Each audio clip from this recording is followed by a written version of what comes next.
Rentetan unjuk rasa di depan gedung DPR terus berlanjut hingga Kamis 28 Agustus kemarin. Massa dari berbagai kalangan memadati kawasan gedung DPR RI di Jalan Gatot Subroto, Jakarta Pusat. Mereka datang dengan berbagai simbol perlawanan, mulai dari poster bernada kritik dan sejumlah tuntutan. Unjuk rasa di depan gedung DPR pada Kamis kemarin diawali dengan hadirnya aliansi buruh dari berbagai elemen. Massa buruh datang dari sejumlah wilayah di sekitar Jakarta seperti Karawang, Bogor, Bekasi, Depok, dan Tangerang. Mereka menuntut penghapusan skema pekerja outsourcing dan peningkatan upah minimum. Tuntutannya ada 6 isu. Yang pertama, kami beri nama gerakan Hostum, hapus outsourcing, tolak upah murah. Tolak upah murah, kami meminta pemerintah menaikkan upah minimum, upah kita semua tahun 2026 sebesar 8,5% sampai dengan 10,5%. DPR aja naikin tunjangan seenak-enaknya dia. Dia naikin gaji seenak-enaknya dia. Pakai joget-joget lagi. Di mana hati nuraninya? Itu yang menyakiti rakyat. Jalannya unjuk rasa massa buruh pada Kamis siang berjalan kondusif. Setelah penyampaian orasi, massa berangsur membubarkan diri sekitar pukul 12.30 WIB. Selanjutnya massa beratribut mahasiswa datang ke gedung DPR RI setelah massa buruh membubarkan diri. Mereka datang untuk mengungkapkan kekecewaan atas isu gaji dan tunjangan anggota DPR RI. Unjuk rasa yang digelar mahasiswa pada Kamis sore berlangsung ricuh. Menteri Sekretaris Negara Mensesnek Prasetyo Hadi menanggapi rentetan unjuk rasa yang terjadi di depan gedung DPR RI. Prasetyo Hadi mengatakan pemerintah menghormati penyampaian aspirasi dalam demonstrasi yang digelar di depan gedung DPR pada 25 dan 28 Agustus. Meski demikian, ia berharap aspirasi disampaikan sesuai tempat dan tidak merusak fasilitas umum. Pertama-tama tentu sekali lagi kami atas nama pemerintah menghormati segala bentuk penyampaian aspirasi. Dalam hal ini kemarin tanggal 25 dan tanggal 28 hari ini menyampaikan aspirasi, tentu kita menghormati, tetapi yang lebih penting bahwa saluran-saluran aspirasi itu bisa disampaikan melalui berbagai cara ya. Kalaupun melalui cara penyampaian aspirasi demo itu juga tidak masalah. Yang penting semangatnya kami semua berharap untuk kemudian tidak menimbulkan mengganggu fasilitas-fasilitas umum, itu aja. Tidak hanya terjadi di Jakarta, unjuk rasa mahasiswa dan buruh juga terjadi di sejumlah wilayah di Indonesia. Mereka menyampaikan tuntutan yang sama. Sebelumnya ribuan massa menggelar unjuk rasa di depan gedung DPR pada 25 Agustus lalu. Dengan bersuara lantang, mereka menyampaikan kekecewaan terhadap DPR, khususnya soal besarnya tunjangan dan buruknya etika wakil rakyat di tengah kondisi ekonomi masyarakat yang serba sulit. Tim Liputan Kompas TV.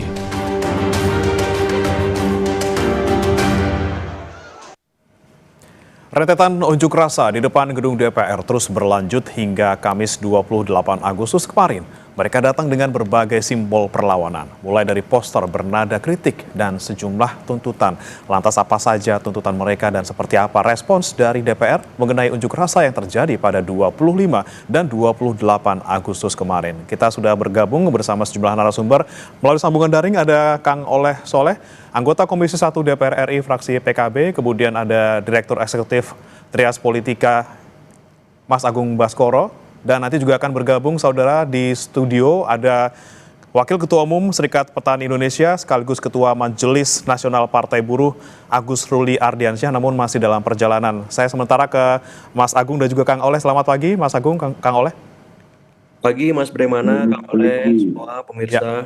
Baik, saya ke Kang Oleh dulu. Kang Oleh, kita simak bersama-sama gejolak yang terjadi di masyarakat dari hari Senin kemarin sampai juga hari Kamis gitu ya. Ada demo besar-besaran di DPR, kemudian berakhir dengan ricuh dan kita sangat menyayangkan, kita sangat berduka juga. Kita harus melihat ada 1 korban jiwa dari pengemudi ojek online kemarin, ada juga korban luka dari pihak polisi. Dari DPR bagaimana menyikapinya, Kang Oleh? Tentu atas nama pribadi ya, dan juga atas nama DPR menyampaikan bela sungkawa terhadap korban yang berproses sebagai ojol, dan tentunya kepada para polisi yang terkena luka. Mudah-mudahan almarhum diterima iman Islamnya dan diberikan surga kelak di alam barzakh. Yang kedua tentu kami menghormati ya atas seluruh aspirasi dari elemen bangsa. Tidak hanya buruh yang saya lihat, tetapi hampir setiap elemen bangsa dan individu terus melakukan sebuah pengawasan, kemudian sebuah kritik terhadap berjalannya pemerintahan melalui media-media baik TV, koran, kemudian medsos, dan puncaknya mungkin di hari kemarin ya. Dan tentu ini sangat dilindungi oleh undang-undang dengan kebebasan pers yang sudah kita sepakati bersama. Dan hari ini alhamdulillah wa syukurillah Pak Presiden juga dalam berbagai forum menyampaikan bahwa siapapun yang menyampaikan kritik diperbolehkan sekalipun demo. Tetapi tentu penyampaian aspirasi ini, penyampaian saran, kemudian kritik dan yang lain-lain, tentu ini juga ada aturan yang harus kita hormati bersama, baik itu di media sosial, di TV, dan bahkan melalui demo-demo. Ada aturan-aturan yang harus kita hormati, yang harus kita junjung tinggi bersama. Bagaimana penyampaian aspirasi ini bukan mendatangkan maslahat, tetapi malah mendatangkan musibah. Dan tentunya kami sangat responsif, sangat mendengar apa yang menjadi aspirasi-aspirasi semua elemen bangsa. Oke, Kang Oleh, sudah didengar, kemudian kemarin juga aspirasi dari para pendemo juga sudah masuk, tentunya sudah dilihat, sudah didengar oleh anggota DPR, lalu bagaimana dari anggota DPR menyikapinya dan tindak lanjutnya seperti itu, Kang Oleh?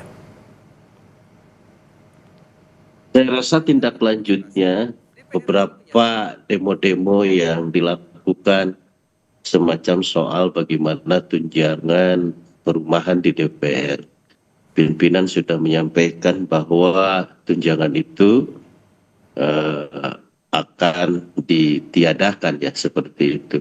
Nah, kemudian hal-hal lain soal apa yang dituntutan buruh, dan tentu ini juga sudah direspon oleh Istana. Juru bicara dari Istana juga sudah menanggapi hal ini, dan tentu akan dirumuskan melalui kementerian terkait. Intinya kalau kami melihat bahwa baik DPR maupun pemerintah dalam hal ini adalah eksekutif, tidak pernah membiarkan apa yang menjadi keluh kesah dan aspirasi masyarakat. Ada respon, memang bisa direspon dan bisa dipenuhi hanya beberapa persen, ada juga yang Tidak bisa dipenuhi dengan pertimbangan-pertimbangan lain. Akan tetapi apapun yang menjadi aspirasi, saya melihat baik DPR maupun di eksekutif semua juga merespon dan mendengarkan apa yang menjadi keluh kesah daripada warga masyarakat Indonesia. Kang Oleh, saya pastikan kembali tadi Anda mengatakan tunjangan ditiadakan ini untuk bagian mana saja? Apakah termasuk juga tunjangan rumah yang 50 juta per bulan itu? Itu di ranah pimpinan karena saya secara pribadi Komisi 1 tidak ke teknis karena itu teknisnya ada di BORT dan kami hanya merujuk apa yang disampaikan oleh pimpinan bahwa aspirasi warga ini akan didengar dan akan ditindaklanjuti. Oke, untuk detailnya berarti kita masih akan menunggu ya keterangan dari pimpinan DPR terkait dengan tunjangan yang menjadi poin protes dari para massa. Baik, saya akan menuju ke Mas Agung dulu karena kami juga masih menunggu ini kehadiran dari Pak Agus Ruli Ardiansyah. Saya mau ke Mas Agung dulu. Mas Agung, Anda melihat bagaimana kemudian aksi kemarin yang kita sama-sama prihatin melihat ada korban luka maupun korban jiwa. Tidak hanya kemarin, hari Senin juga kemarin kita lihat kericuhan terjadi selama proses unjuk rasa berlangsung. Seperti apa Anda melihatnya, Mas Agung? Ya, pertama saya menyampaikan bela sungkawa yang sedalam-dalamnya ya kepada keluarga korban ojek online yang wafat gugur ketika kemarin dilindas oleh aparat semacam itu, sangat biadab ya. Jadi saya kira ini akar muasalnya karena ada gap, ada kesenjangan ya antara apa aspirasi masyarakat dengan apa yang diperjuangkan oleh wakil-wakil rakyatnya. Gap inilah yang membuat ya akhirnya demo terus berlangsung dari waktu ke waktu. Yang kedua ada krisis legitimasi, Mas Bremana. Suka atau enggak mungkin rakyat turun ke jalan kalau legislatifnya jalan. Ya, tumpah ruah itu kan melelahkan, apalagi mereka ojek online begitu. Pasti mereka nggak kerja, pasti keluarganya berkurang seperti itu. Jadi dua hal itu yang saya kira membuat aksi demo ini akan terus berlanjut. Kalau wakil-wakil rakyatnya tuli ya, tidak mendengarkan secara langsung, secara cepat untuk menindaklanjuti. Ini rakyatnya kan lagi kena kontraksi ekonomi yang dalam, gajinya berkurang banyak, bahan-bahan sembako fluktuatif harganya. Kok bisa-bisanya diam-diam dalam tanda petik tunjangan itu diberikan dan sudah berlangsung hampir 1 tahun. Itu kan menyakiti betul hati masyarakat. Sementara penghasilan mereka terus turun gitu. Sementara mereka terus mengalami ya kontraksi ekonomi yang dalam, saya kira. Sederhana ini kalau mau diredam ya, dibuka itu nota anggaran, dibatalkan ya, disesuaikan supaya apa? Supaya legitimasi politik anggota dewan, wakil rakyat ini kembali pulih. Karena kalau ini dibiarkan tanpa ada gebrakan, terobosan yang spektakuler untuk mengatasi ini akan terus berlanjut seperti itu. Nah, ini belum kita bicara soal tuntutan teman-teman buruh, ya. Alhamdulillah sudah direspon oleh Pak Presiden. Ada Dewan Kesejahteraan Buruh dan PHK semacam itu. Tapi saya kira ini perlu ditindaklanjuti secara konkret segera gitu.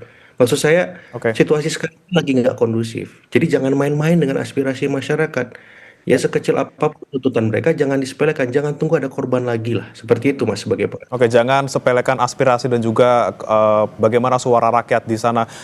Saya akan menyapa dulu Pak Agus Ruli Ardiansyah yang sementara ini bergabung lewat Zoom nanti sebelum tiba ke studio. Selamat pagi Pak Agus.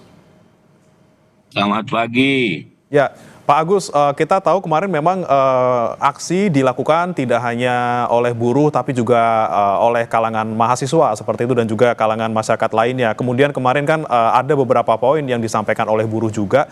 Tapi menanggapi Pak Agus kemarin aksi yang kemudian hingga menimbulkan korban baik luka maupun jiwa, seperti apa? Ya, tentu saya juga sama ya untuk mengucapkan bela sungkawa yang sedalam-dalamnya pada teman-teman yang kemarin melakukan aksi korban luka-luka bahkan sampai ada yang meninggal ya. dan di luar tuntutan yang disampaikan oleh serikat buruh dan partai buruh, itu sebenarnya ya simpel saja kalau mau direspon lah ya, diselesaikan. Tadi sudah disampaikan bahwa ya jangan membuat justru responnya jadi kontroversi ya, apalagi dengan adanya korban ini harus segera direspon, harus ada permintaan maaf dari pimpinan Polri gitu, dan juga Presiden langsung harus segera direspon dengan adanya korban jiwa ini, dan juga harus segera ditindak ya pendekatan-pendekatan dari polisi untuk mengatasi demo-demo ini. Yang kedua, artinya ya harus ditahanlah anggota DPR, jangan memberikan komentar-komentar yang justru membuat kontroversi. Jangan dibilang membubarkan DPR itu orang yang paling tolol sedunia gitu kan. Terus juga yang terakhir, pemberian bintang Mahaputra yang juga makin menyakiti hati rakyat, itu juga harus dievaluasi. Jangan juga satu sisi merespon, menyetujui tuntutan-tuntutan rakyat, tapi sikap-sikap yang lain justru, atau kebijakan-kebijakan yang lain justru kontroversi. Teman-teman buruh kan sudah memperingati Hari Buruh dengan Bapak Presiden kan 1 Mei. Nah, ini belum ada secara konkret tindak lanjutnya. Dewan Kesejahteraan Buruh, menghapus outsourcing, itu kan sudah disetujui. Gitu. Bahkan belum ada tindak lanjut ya, Pak Agus ya, terkait dengan apa yang disampaikan sebelumnya. Tapi yang menjadi pertanyaan kami juga, Pak Agus, kemarin kan memang yang menjadi ricuh kemarin malam itu adalah ketika ada suara terkait dengan memang tunjangan untuk anggota DPR yang fantastis seperti itu. Tapi apakah dari kaum buruh juga menyuarakan hal itu? Apakah stick pada 6 poin terkait dengan kesejahteraan buruh? Iya, karena kan setiap tahun kan memang ada pembahasan ya mengenai upah minimum buruh ya di setiap tahun di bulan September ini. Priorisasi jelas ya. Nah, ditambah dengan justru ugal-ugalan tunjangan dan fasilitas anggota dewan yang disetujui kemarin, dengan ada joget-joget, dan itu kan membuat hati rakyat sangat marah. Nah, menurut saya harus memang segera direspon lah oleh pimpinan negeri ini, baik dari pihak kepolisian maupun Presiden, meminta maaf gitu, dan akan mengevaluasi. Itu mungkin salah satu upaya untuk bisa meredam ya. Saya tidak tahu setelah kawan ojol ini meninggal ya. Gitu. Respon ada yang juga yang banyak yang memanfaatkan keinginan bahwa kita akan terus rusuh ya, semakin membesar. Nah, ini yang harus kita antisipasi. Makanya menurut saya salah satu solusinya adalah Pak Prabowo dan Sigit ya sebagai Kapolri langsung cepat membuat respon. Inilah respon yang nantinya kita tunggu gitu ya, Pak Agus ya. Jangan sampai kemudian kemarin kita simak bersama ada pernyataan-pernyataan kontroversial dari anggota DPR terkait dengan tuntutan masyarakat. Kita akan bahas usai jeda, saudara, tetap bersama kami di Sapa Indonesia Pagi.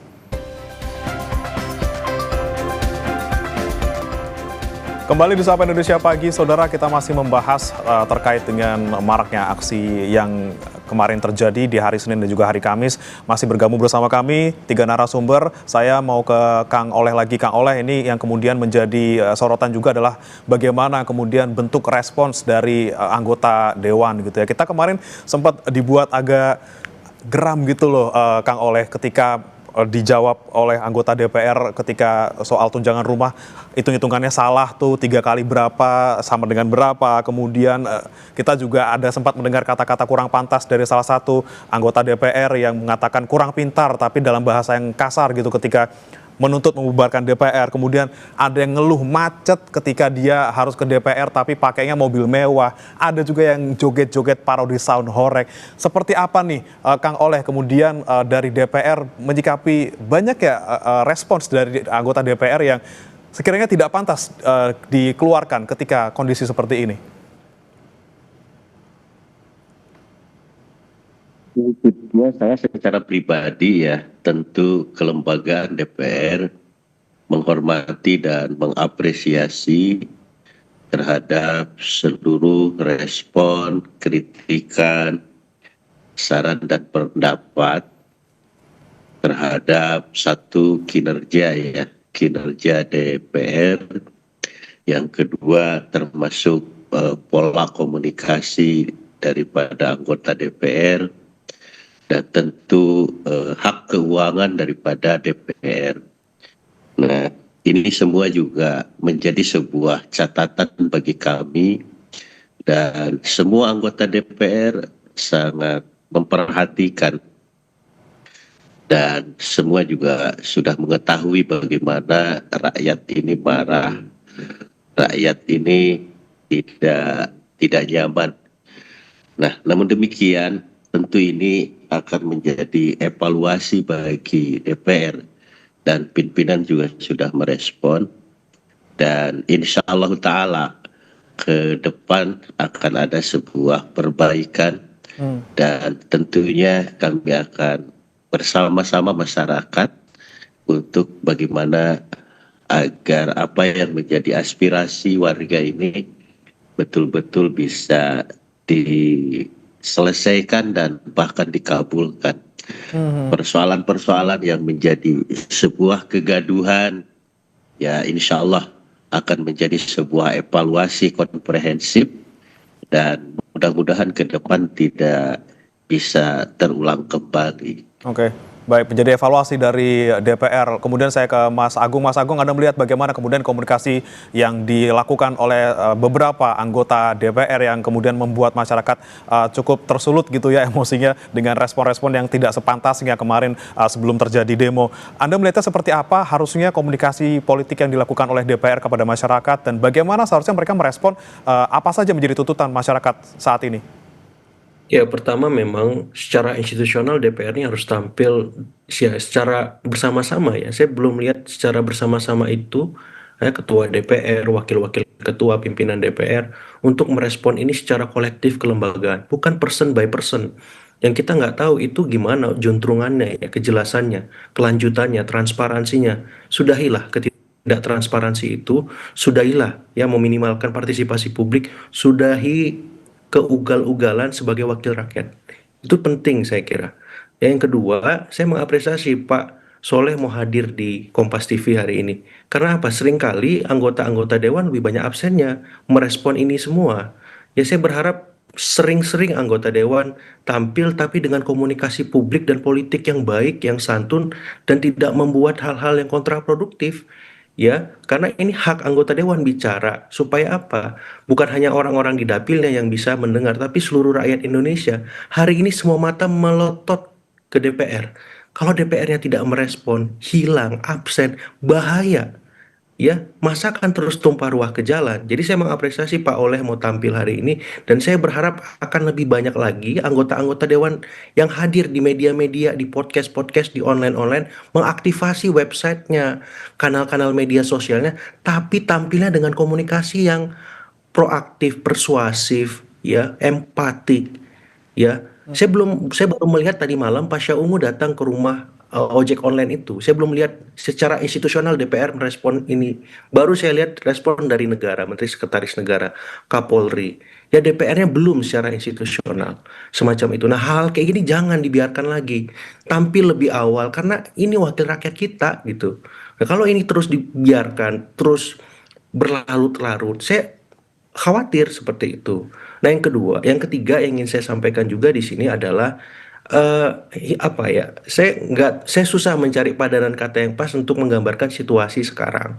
Ya seringkali kan terputus aspirasi masyarakat dengan anggota dewan yang mewakili mereka.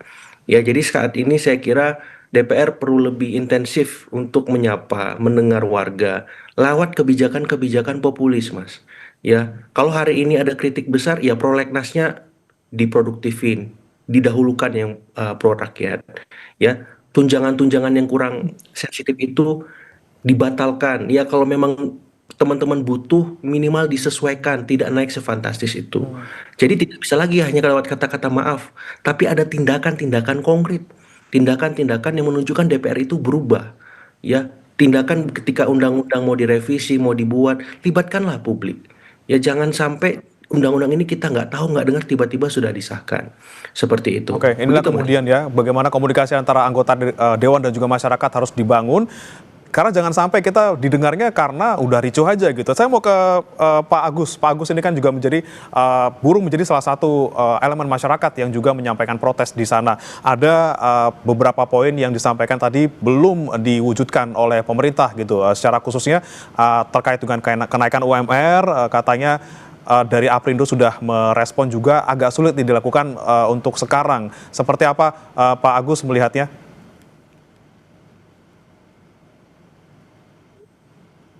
Pak Agus?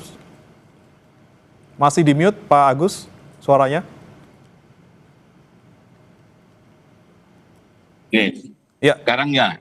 yes, silakan. Pak Agus sudah Pak.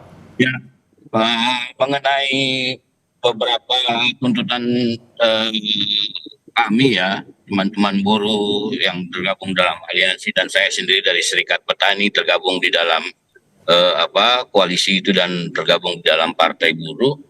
Memang kita mau menagih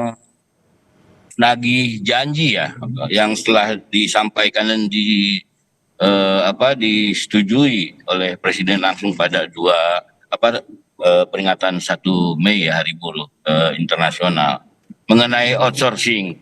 Nah ini kan juga harus segera dikonkretkan, menghapuskan outsourcing. Nah teman-teman ojol ini kan lebih parah dari outsourcing dia, gitu. Dia justru mitra semakin nggak jelas, gitu kan, ya kontrak kerjanya. Gitu. Nah ini harus segera dikonkretkan, termasuk juga mengenai kenaikan upah, karena teman-teman buruh punya hitung-hitungan ya. Tahun lalu itu sudah disetujui 6,5 itu kenaikannya, karena ada hitung-hitungan dari inflasi, pertumbuhan dan juga indeks tertentu. Nah, sekarang tuntutan teman-teman buruh 8,5 sampai 10 karena juga ya persoalan inflasi dan pertumbuhan itu menjadi juga hitung-hitungan dengan tentunya pakai data pemerintah. Teman-teman buruh juga menghitung sehingga keluar angka 8,5 ya. Okay. Ya kalau sulit justru karena memang ya kondisinya sedang sulit dan harus dibongkar sama-sama. Masa anggota dewan dengan gampang cepat sambil joget-joget bisa gitu disetujui. Teman-teman buruh yang lain, miskin kota, ojol itu harus segera direspon, harus segera dikonkretkan kebijakannya. Ini yang kemudian menjadi ironi Pak Agus, yang dimana DPR dengan penghasilan yang luar biasa pajaknya dibayarin, kemudian tunjangan rumah dikasih gitu ya, untuk menaikkan UMR masyarakat yang masih di angka yang sangat jauh gitu. Kalau kata kemarin salah satu diaspora, bahkan kesenjangan sampai 34 kali lipat antara gaji masyarakat dengan anggota DPR. Ini tentunya menjadi concern juga Pak Kang Oleh, maksud saya Kang Oleh, saya mau ke Anda nih. Ada kesenjangan yang luar biasa antara masyarakat dan juga anggota dewan terkait dengan penghasilan, kemudian terkait dengan kondisi ekonomi mereka. Kemudian bagaimana kemudian DPR meresponnya lagi? Sekali lagi Kang Oleh, kami ingin memastikan bagaimana kemudian ke depannya DPR bisa menekan protes yang berlangsung di masyarakat, apalagi terkait dengan kesenjangan penghasilan yang sedang terjadi saat ini, terutama tunjangan perumahan sampai 50 juta rupiah.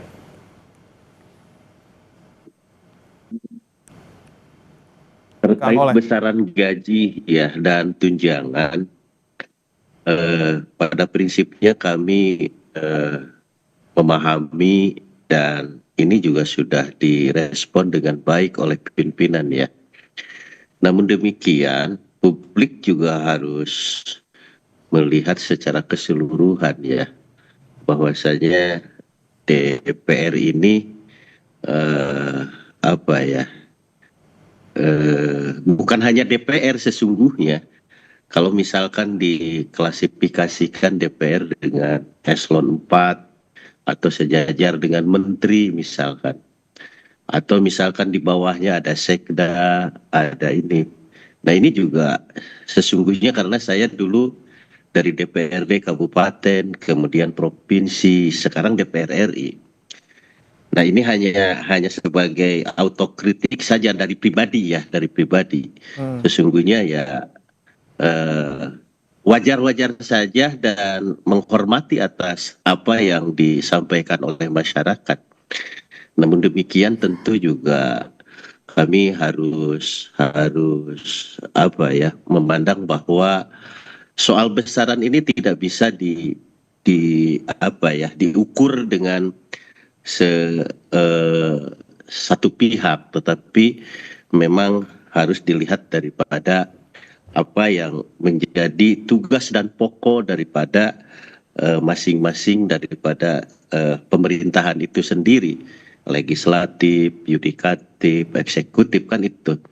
Dan tentunya ini juga melalui tidak serta-merta sesungguhnya ada sebuah perhitungan-perhitungan sebagaimana yang disampaikan oleh buruh tadi itu sama. Namun demikian kami menghormati dan mengapresiasi dan ini juga menjadi keprihatinan kami dan tentunya kami secara pribadi dan kita sudah melihat respon dari pimpinan. Nah oleh sebab itu mari kita ke depan bagaimana agar aspirasi buruh, bagaimana agar harga-harga yang mahal, kemudian pengangguran, ini yang harus cepat diselesaikan oleh eksekutif dan tentunya harus didukung oleh DPR secara 100%. Oke, baik. Kemudian saya ke Mas Agung. Mas Agung, Anda melihatnya ke depannya seperti apa? Ini kemudian dengan adanya respons dari sejumlah pihak, tapi kita belum lihat secara resmi institusional dari DPR gitu ya terkait dengan yang terjadi beberapa hari terakhir ini seperti apa ke depannya. Kemudian apa yang harusnya dilakukan oleh DPR nih? Masyarakat apakah harus ricuh dulu sebelum akhirnya pendapat mereka ataupun tuntutan mereka didengarkan oleh DPR? Ya, saya melihat memang sense of crisis-nya belum muncul ya Mas ya. Masih melihat persoalan tunjangan, kemudian tuntutan buruh ini masih sebatas prosedur saja gitu. Direspon tapi respon-respon yang sifatnya ya tadi parsial ya, lebih banyak personalnya, individu per individu anggota dewan, tapi belum ada ya kelembagaan secara resmi dari DPR. Merespon sense of crisis ini masyarakat sudah teriak gitu. Kebutuhan di mana-mana naik gitu. Nah ini gimana wakil-wakil rakyatnya bisa memahami itu? Contoh sederhana saja. Saya berapa kali sering ke rumah jabatan DPR di Kalibata. Banyak yang bagus kok. Ya tidak perlu misalkan kalau mau progresif nih keputusan yang diambil. Tidak perlu semua dikasih tunjangan. Kalau rumah masih bagus ya sudah ditempati daripada kosong gitu. Artinya apa? Artinya disesuaikan saja gitu. Mana rumah yang bagus di data. Ya mana yang nggak bagus, diperbaiki, direnovasi, dihitung. Jangan-jangan biayanya lebih murah, gitu. Karena saya Mas Pemana, Pak Oleh, saya berapa kali main ke teman-teman dewan, Pak, main ke rumah ngobrol santai di situ diskusi, ya masih banyak yang bagus kok. Renov nggak sebesar itu biayanya, semacam itu. Tinggal disesuaikan. Artinya apa? Ini kan contoh DPR itu bisa progresif dengan aspirasi masyarakat, lebih peka gitu. Jadi rumah yang bagus ada berapa, yang rusak ada berapa, yang memang perlu dikasih tunjangan berapa. Jangan dipukul rata semua dalam kondisi krisis kayak gini. Kepekaan itu yang hilang dari DPR sementara saya lihat. Nah itu satu contoh. Yang kedua mau lebih progresif lagi batalkan. Ya, jadi publik melihat ada niat baik, itikat positif dari DPR untuk berubah. Tapi kalau sebatas lip service, sebatas omong doang, ya dan kebijakannya tidak transparan, gimana publik bisa percaya? Gimana legitimasi politik itu bisa baik lagi? Saya nggak rela juga DPR itu citranya minor terus. Tapi ayo dong anggota DPR berubah dan berbenah gitu. Jangan seperti ini gitu. Supaya apa? Masyarakat juga mendukung. Saya pribadi akan mendukung habis-habisan kalau DPR-nya benar-benar mau berubah. Tapi kalau kayak gini posisinya, saya orang pertama juga yang akan terus mengingatkan, mengkritik DPR habis-habisan. Karena saya nggak rela DPR itu jadi bahan olok-olokan, bulian. Saya nggak rela gitu. Tapi kalau DPR kayak gini memang pantas kok mendapatkan itu karena nggak mau berubah sesungguhnya seutuhnya seperti itu. DPR harus berubah, jangan sampai menjadi olok-olokan dalam tanda kutip oleh masyarakat. Kemudian terakhir ini saya mau ke Pak Agus lagi. Pak Agus, kemudian jika memang beberapa poin yang disampaikan oleh buruh ini belum dipenuhi oleh pemerintah, apakah nanti ada rencana akan membuat aksi susulan seperti itu? Pak Agus. Pak Agus? Ya, silakan Pak Agus. Ya. Ya, jadi apa tadi? Maaf pertanyaannya. Kalau misalnya belum ada respon ataupun belum memuaskan apa yang menjadi tuntutan dari buruh, apakah akan ada aksi susulan? Ya, kalau mengenai tuntutan teman-teman buruh, saya rasa mudah-mudahan Pak Prabowo merespon dan mengajak bicara, menghitung persoalan upah, terutama upah ya. Dan tahun kemarin sudah dilakukan ya. Dengan naik menjadi 6,5 gitu. Dan mudah-mudahan artinya ini juga direspon ya dengan mengajak bicara teman-teman buruh mengenai upah. Kalau misalnya ini ya kita akan turun lagi, mendesak, menghitung benar bagaimana supaya buruh ini layak dan kesejahteraan kehidupan kebutuhan hidup layaknya dihitung benar ya, berdasarkan hitungan yang benar yang ada ya dari data pemerintah baik inflasi, pertumbuhan ekonomi maupun juga.